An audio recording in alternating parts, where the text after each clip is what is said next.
నమస్కారం. Life logic ఛానల్కి స్వాగతం. మనం ఎంత నిజాయితీగా బ్రతుకుతున్నా, ఎవరికీ హాని చేయకపోయినా మనకే ఎందుకు ఇన్ని కష్టాలొస్తున్నాయి అని ఎప్పుడైనా అనిపించిందా మనం? మన శాయశక్తులా ప్రయత్నిస్తున్నప్పుడే జీవితం మనల్ని వెనక్కి లాగుతున్నట్టు, మనం వేసే ప్రతి అడుగుకీ ఒక అడ్డుగోడ కడుతున్నట్టు అనిపిస్తుంది. మనం కోరుకున్నది దక్కకపోవడం, నమ్మినవాళ్లు దూరమవ్వడం, ఆర్థిక ఇబ్బందులు చుట్టుముట్టడం, ఇవన్నీ చూస్తుంటే అసలు జీవితం మనమీద పగబట్టిందేమో అనిపిస్తుంది. నేను ఏం తప్పు చేశాను అనే ప్రశ్న రాత్రిపూట నిద్రపోనివ్వదు. మనం మంచిగా ఉంటే మనకి మంచే జరగాలిగదా, మరి ఎందుకు ఈ పరీక్షలు? అసలు ఈ కష్టాల వెనుక ఏదైనా అర్థం ఉందా, లేక ఇదంతా కేవలం యాదృచ్ఛికంగా జరిగే దాడేనా? ఈ ప్రశ్నలు మిమ్మల్ని ఎప్పుడైనా వేధించి ఉంటే ఈరోజు మనం మాట్లాడుకోబోయే విషయం మీకోసమే. కష్టాలు మిమ్మల్ని శిక్షించడానికి రాలేదు, మిమ్మల్ని సరిదిద్దడానికి వచ్చాయి అనే నిజం తెలిస్తే మీ జీవితం పట్ల మీకున్న కోణం పూర్తిగా మారిపోతుంది. ఈ వీడియో చివర్లో మీకు ఒక చిన్న ఛాలెంజ్ ఇస్తాను. అది మీ ప్రస్తుత సమస్యను మీరు చూసే విధానాన్ని మారుస్తుంది కాబట్టి చివరి వరకు నాతో ప్రయాణించండి. లైఫ్ లాజిక్ ఛానల్కి స్వాగతం. Hi friends. జీవితం ఎప్పుడూ మనకి కావాల్సినవి ఇవ్వదు, మనకి అవసరమైన వాటినే ఇస్తుంది. ఈ మాట వినడానికి కొంచెం కఠినంగా ఉండొచ్చు, కానీ ఇది పచ్చి నిజం. ఒక చిన్న కథతో దీన్ని అర్థం చేసుకుందాం. రవి అనే ఒక సాధారణ ఉద్యోగి ఉండేవాడు. చాలా కష్టపడే తత్వం. ఆఫీస్లో అందరికంటే ముందే వెళ్లేవాడు, అందరికంటే ఆలస్యంగా వచ్చేవాడు. తన పనిలో ఎప్పుడూ లోపం లేకుండా చూసుకునేవాడు.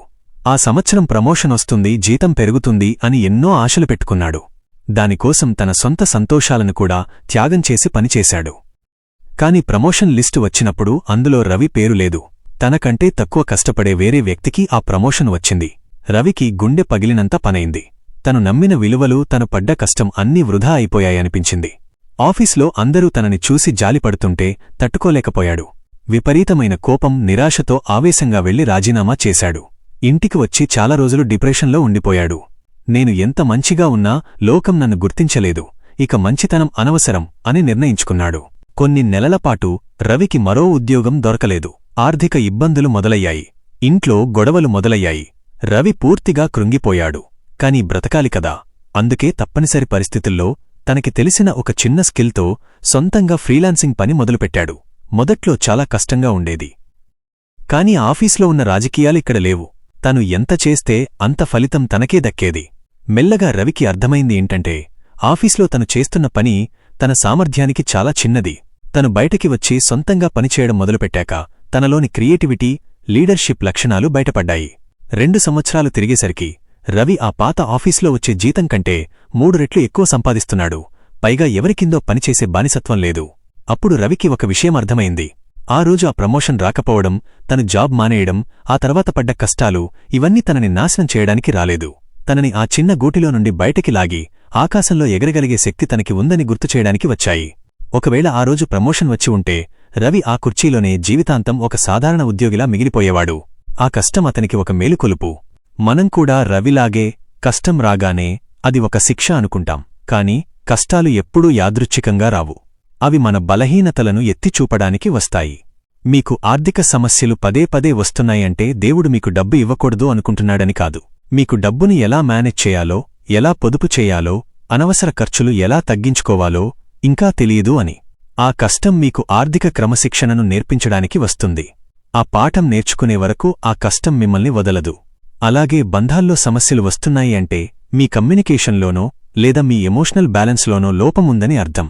జీవితం ఆ సమస్య ద్వారా మీకు సహనాన్ని, అర్థం చేసుకునే తత్వాన్ని నేర్పించాలని చూస్తోంది. తిరస్కరణ అనేది మనకి చాలా బాధ కలిగిస్తుంది. మనం ఇష్టపడ్డ వ్యక్తి మనల్ని కాదన్నా, మనం కోరుకున్న ఉద్యోగం రాకపోయినా మనం తట్టుకోలేం. కానీ చాలాసార్లు తిరస్కరణ అనేది ఒక రక్షణ కవచం లాంటిది.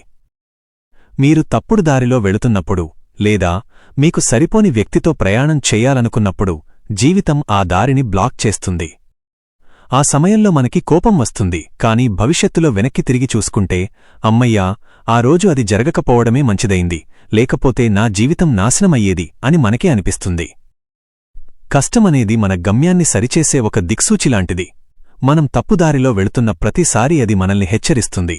ఆ హెచ్చరికనే మనం బాధ అనుకుంటాం. ఈ మాటలు మీకు కనెక్ట్ అవుతుంటే మన లైఫ్ లాజిక్ ఛానల్ని ఇప్పుడే సబ్స్క్రైబ్ చేసుకోండి. అలాగే వీడియోకి లైక్ చేయండి, మీ ఫ్రెండ్స్కి ఈ వీడియో షేర్ చేయండి. ఒంటరితనం కూడా ఒక పెద్ద పాఠం. మనుషులందరూ దూరమైపోయి ఒంటరిగా మిగిలిపోవడం చాలా భయానకంగా ఉంటుంది. కాని ఆ ఒంటరితనమే మన గురించి పూర్తిగా తెలియచేస్తుంది. పక్కన ఎవరూ లేనప్పుడు మన బలమేంటి, మన బలహీనత ఏంటి, మనకి నిజంగా ఏం కావాలి అనేది స్పష్టంగా తెలుస్తుంది.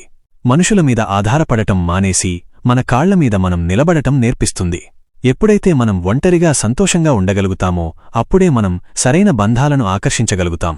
ఆ పాఠం నేర్పడానికే జీవితం కొన్నిసార్లు అందర్నీ దూరం చేస్తుంది. మనం ఎప్పుడూ నా జీవితం సాఫీగా సాగిపోవాలి అని కోరుకుంటాం. కాని ఒక నిజాన్ని గమనించండి, మనిషి సంతోషంగా ఉన్నప్పుడు నేర్చుకోవడం ఆపేస్తాడు, కేవలం అనుభవించడం మొదలుపెడతాడు. మన మెదడుకి పదును ఎప్పుడు వస్తుంది? మన మనుగడ ప్రశ్నార్థకమైనప్పుడే. చరిత్రలో గొప్ప ఆవిష్కరణలన్నీ సౌకర్యం నుండి పుట్టలేదు, అవసరం నుండే పుట్టాయి. ఆకలి వేస్తేనే మనిషి వేటాడటం నేర్చుకున్నాడు, చలివేస్తేనే నిప్పుని కనుగొన్నాడు. ఇప్పుడు మీ జీవితంలో ఉన్న కష్టం కూడా అంతే. అది మిమ్మల్ని ఏడిపించడానికి రాలేదు, మీలో నిద్రపోతున్న తెలివితేటలని తట్టి లేపడానికి వచ్చింది. మీకు కష్టం రాకపోతే మీ అసలైన సామర్థ్యమేంటో మీకే తెలియదు. జీవితం మిమ్మల్ని ఒక మూలకి నెట్టేసింది అంటే అక్కడ నుండి బౌన్స్ బ్యాక్ అవ్వగల సత్తా మీలో ఉంది కాబట్టే అలా చేసింది. కాబట్టి ఈ పరిస్థితిని చూసి భయపడకండి, ఇది మీ ఎదుగుదలకు వేస్తున్న పునాది అని గ్రహించండి. కాని ఇక్కడొక ముఖ్యమైన విషయముంది. కష్టం వచ్చినంత మాత్రాన అందరూ ఎదుగుతారా? లేదు. కొంతమంది ఆ కష్టంలోనే కూరుకుపోయి నాశనమైపోతారు. మరికొంతమంది అదే కష్టాన్ని నిచ్చెనగా మార్చుకుని పైకి ఎదుగుతారు. ఈ తేడా ఎక్కడ వస్తుంది అంటే మన మైండ్ సెట్లో వస్తుంది. నాకే ఎందుకు ఈ కష్టం వచ్చింది అని ఏడుస్తూ కూర్చునేవాడు బాధితుడు. వాడి ఎప్పటికీ ఆ సమస్యలోనే ఉంటాడు. కాని ఈ కష్టం నాకు ఏం నేర్పించడానికి వచ్చింది, దీని నుండి నేను ఏం నేర్చుకోవాలి అని ఆలోచించేవాడు విద్యార్థి. వాడు ఆ కష్టాన్ని జయిస్తాడు. మీరు బాధితుడిలా ఆలోచిస్తున్నారా, విద్యార్థిలా ఆలోచిస్తున్నారా అన్నదే మీ భవిష్యత్తుని నిర్ణయిస్తుంది. అవగాహన లేని కష్టం కేవలం బాధని మాత్రమే మిగులుస్తుంది. అవగాహనతో కూడిన కష్టం తృప్తినిస్తుంది. ఉదాహరణకు ఉపవాసం గురించి ఆలోచించండి. ఒక రోజంతా అన్నం తినకుండా ఉండటం ఉంటే కడుపు మాడుతుంది, నీరసం వస్తుంది. కాని మనం దాన్ని ఒక వ్రతంలాగా, ఒక మంచి పనిలాగా భావిస్తాం కాబట్టి ఆ బాధని ఇష్టంగా భరిస్తాం. అదే జేబులో డబ్బులు లేక అన్నం దొరక్క పస్తులు ఉండాల్సి వస్తే అదే ఆకలి నరకంలా అనిపిస్తుంది. రెండిటిలోనూ పొట్ట ఖాళీగానే ఉంది, కాని ఒకదాని వెనుక సంకల్పం ఉంది, మరొకదాని వెనుక నిస్సహాయత ఉంది. మీ జీవితంలో వచ్చే కష్టాలను కూడా ఒక సంకల్పంలాగా చూడండి. ఈ కష్టం నన్ను శుద్ధి చేస్తోంది, నన్ను గట్టిపరుస్తోంది అని అనుకున్నప్పుడు ఆ బాధలో కూడా మీకు ఒక అర్థం దొరుకుతుంది. చాలామంది పాఠం పూర్తి కాకముందే క్లాస్ నుండి పారిపోవాలి అనుకుంటారు. అంటే సమస్య రాగానే దాన్ని పరిష్కరించుకోకుండా పారిపోవాలని చూస్తారు. జాబ్లో కష్టం వస్తే జాబ్ మానేయడం, బంధంలో గొడవ వస్తే విడిపోవడం. కాని మీరు పాఠం నేర్చుకోకుండా పారిపోతే జీవితం మళ్లీ అదే పాఠాన్ని వేరే రూపంలో నేర్పిస్తుంది. వేరే ఆఫీస్కి వెళ్ళినా అదే సమస్య వస్తుంది, వేరే బంధంలోకి వెళ్ళినా అదే గొడవ వస్తుంది. ఎందుకంటే మారాల్సింది పరిస్థితులు కాదు, మనం. మనలో ఉన్న లోపాన్ని సరిదిద్దుకునే వరకు జీవితం ఆ సమస్యను రిపీట్ చేస్తూనే ఉంటుంది. వాస్తవాన్ని అంగీకరించడం చాలా ముఖ్యం. ఇప్పుడు నా పరిస్థితి ఇది బాలేదు, పర్లేదు, దీన్ని నేను ఎలా మార్చుకోవాలి అని ఆలోచించాలి. అనవసరమైన ఆశలు, భ్రమలు వదిలేసి ఉన్న నిజాన్ని ధైర్యంగా ఎదుర్కోవాలి. ఎప్పుడైతే మీరు నా లైఫ్ ఇలా ఉండకూడదు అని మొండికేయడం మానేసి ఇలా ఉంది కాబట్టి ఇప్పుడు నేను ఏం చెయ్యాలి అని ఆలోచిస్తారో అప్పుడు సగం బాధ తగ్గిపోతుంది. మీ శక్తి అంతా పరిష్కారం మీద పెడతారో. ఇప్పుడు మనం వీడియో ప్రారంభంలో చెప్పుకున్న ఆ ఛాలెంజ్ గురించి మాట్లాడుకుందాం. ఈ వీడియో పూర్తయ్యాక ఒక్క 5 నిమిషాలు ప్రశాంతంగా కూర్చోండి. ఇప్పుడు మిమ్మల్ని బాగా బాధిస్తున్న, ఇబ్బంది పెడుతున్న సమస్య ఏంటో ఒక పేపర్ మీద రాయండి. అది అప్పులు కావచ్చు, అనారోగ్యం కావచ్చు, లేదా రిలేషన్షిప్ సమస్య కావచ్చు.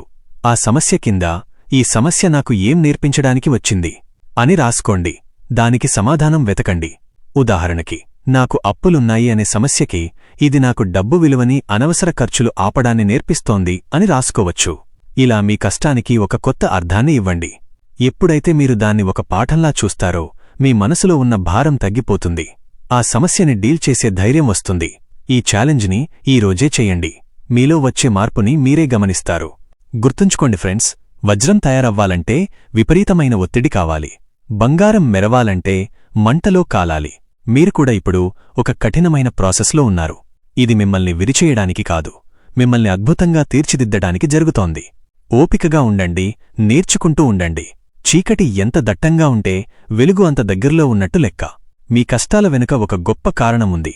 దాన్ని కనుక్కోండి, గెలవండి. ప్రశాంతంగా ఉండండి, బలంగా ఉండండి, ఆల్ ది బెస్ట్. జై హింద్.